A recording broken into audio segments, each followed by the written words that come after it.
प्यारे विद्यार्थियों, और हमें पता है कि ये वीडियो प्रतियोगी परीक्षा की तैयारी करने वाले हमारे साथी भी देखेंगे। सभी को बहुत बहुत नमस्कार मेरा। प्यारे साथियों, लगे रहो, मेहनत करते रहो, हारना नहीं, थकना नहीं। और एक बात कही जाती है, जो व्यक्ति पानी से नहाता है वो सिर्फ लिबास बदलता है, और जो पसीने से नहाता है वो इतिहास बदलता है। मेहनत करते रहो लगातार। आपका प्रयास और आपको सफल बनाएगा। मैं प्रतियोगी परीक्षा के बच्चों से एक बात कहना चाहता हूँ। वर्तमान समय में प्रतियोगी परीक्षाओं का ट्रेंड बदल रहा है। ट्रेंड बदल रहा है इस तरीके से कि आप किसी भी विषय को ऊपर ही ऊपर अध्ययन ना करो। ठीक है, पहले का समय एक अलग था जिसमें कुछ चीज़ें हम पढ़ लेते थे और वही चीज़ें आती थी। वर्तमान समय में अवधारणात्मक समझ का समय है, संकल्पनात्मक समझ का समय है, विषय को बारीकी से समझने का समय है, विषय के हर पहलू को समझने का समय है। इसीलिए इस तरीके से तैयारी करें कि उसे जिस भी टॉपिक से आप जो दिया हुआ है टॉपिक, उसको इतनी बारीकी से पढ़ो कि वहाँ से कोई प्रकार का क्वेश्चन ना छूट पाए। तो मतलब उसको बहुत बारीकी से पढ़ते रहो। समय की चिंता ना करो, समय कितना लगेगा। आप तो ये सोचो कि उसमें आपने उस टॉपिक को समझ लिया है कि नहीं समझा है। अगर आपने पूरा पढ़ लिया और आपको मतलब कि आप अंदर तक कोई भी चीज़ नहीं समझे, तो आपके पढ़ने का कोई मतलब नहीं है, आप निराश ही होंगे। इसलिए आपकी पढ़ाई जो है वो किस तरीके की होना चाहिए कि आप जो है उसका डीपली मतलब कि हर एक पहलू को पढ़ो और कई सोर्सों से पढ़ो, जिससे आपका जो कॉन्सेप्ट है वो क्लियर हो जाएगा। और एक बार किसी विषय के बारे में जब हमारा कॉन्सेप्ट क्लियर हो जाता है, फिर तो आप कहीं भी अपराजय होंगे। कहीं भी आप जो भी एग्ज़ाम देंगे वही आप लोग फाइट करेंगे। इस चीज़ को ध्यान रखें। शुभकामनाएं आप लोगों को। हम जो टॉपिक चर्चा करने वाले हैं बहुत आसान, सिर्फ और सिर्फ भूगोल के विषय की समझ के हिसाब से है ये विषय वस्तु। ये कहा जाता है कि भारत उत्तर पूर्वी गोलार्ध में स्थित है। अब भारत उत्तर पूर्वी गोलार्ध में किस प्रकार से स्थित है, इसी को समझेंगे। देखिए, ये पूरा विश्व है और विश्व में हमारा भारत है एशिया महाद्वीप में, और एशिया महाद्वीप का ये भारत यहाँ पर बड़ा बना हुआ है। अब हम जानते हैं कि हमारी पृथ्वी जो है गोलाकार है। पृथ्वी गोलाकार है, और पृथ्वी जो है गोलाकार होने के कारण से इसी में मतलब हमारी पृथ्वी के, ये तो सब बच्चों को पता होगा कि 71% भाग पर जल है और 29% भाग पर स्थल है। अब हम जो टॉपिक पढ़ने वाले हैं वो ये हमारी जो भूमध्य रेखा है, इसको विषुवत रेखा भी कहते हैं, इसको विषुवत वृत्त भी कहा जाता है। विषुवत वृत्त क्यों कहते हैं? क्योंकि ये जो है गोल है। हमारी पृथ्वी किस तरीके की है? एक गोल है। कुछ मिल जाता मेरे को, हाँ गेंद है।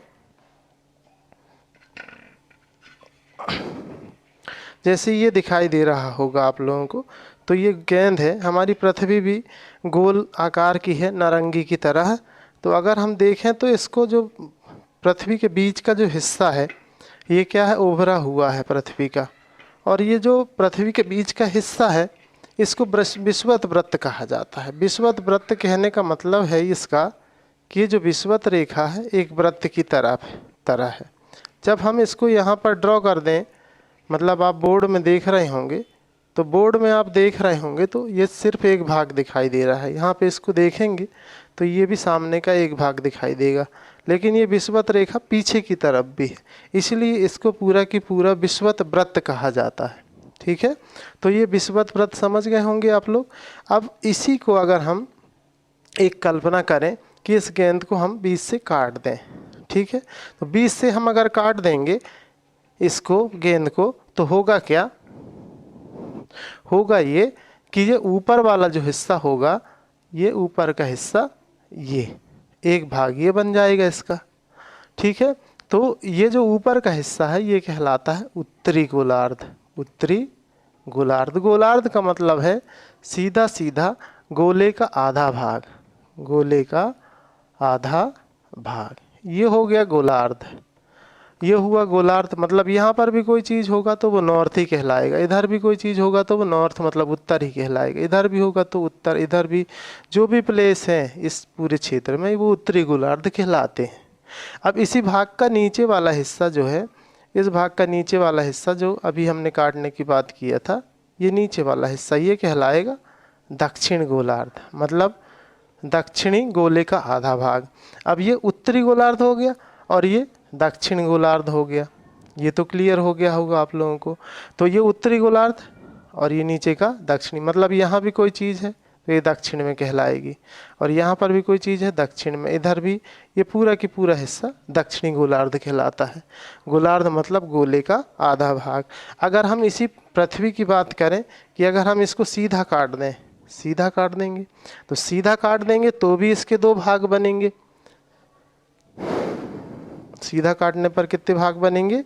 दो। इसी पृथ्वी को हमने इस तरीके से काट दिया। एक काट तो नहीं सकते पृथ्वी को, लेकिन कल्पना कर सकते हैं। तो ये जो रेखा थी ये भूमध्य रेखा या विषुवत वृत्त कहते हैं, और ये जो रेखा हमने खींचा ये अंतर्राष्ट्रीय समय मानक रेखा, समय मानक रेखा है ये। तो समय मानक रेखा ये भी पीछे का है, ये भी मतलब कि वृत्त की तरह ही है। इसको अगर हम ऐसा समझें तो हम पृथ्वी के सामने वाले हिस्से को अगर देखें ऐसा बनाएंगे तो पृथ्वी के सामने का हिस्सा जो है ये कहलाती है समय मानक रेखा, और इसी के पृथ्वी के पीछे वाले हिस्से पे भी वही रेखा बनेगी जो कहलाती है अंतर्राष्ट्रीय तिथि रेखा। समझे आप लोग? तो ये जो है इस भाग को, ये वाले भाग को अगर हम दो भाग कर दें, दो भाग कर दें मतलब आधा भाग हम इस तरफ काट दें, ठीक है, इसके आधे भाग को हम इस तरफ काटें अगर, तो ये कहलाता है पश्चिमी गोलार्ध। पश्चिमी गोलार्ध मतलब पश्चिम का हिस्सा, गोले का आधा भाग कौन सा? पश्चिमी। और इस तरफ वाला जो भाग होगा ये कहलाएगा पूर्वी गोलार्ध। पूर्वी गोलार्ध, ये हो गया पूर्वी गोलार्ध। मतलब इस तरफ में जितनी भी चीज़ें होंगी सब पूर्व की कहलाएंगी, और इस तरफ जितनी चीज़ होंगी वो सब पश्चिम की कहलाएंगी।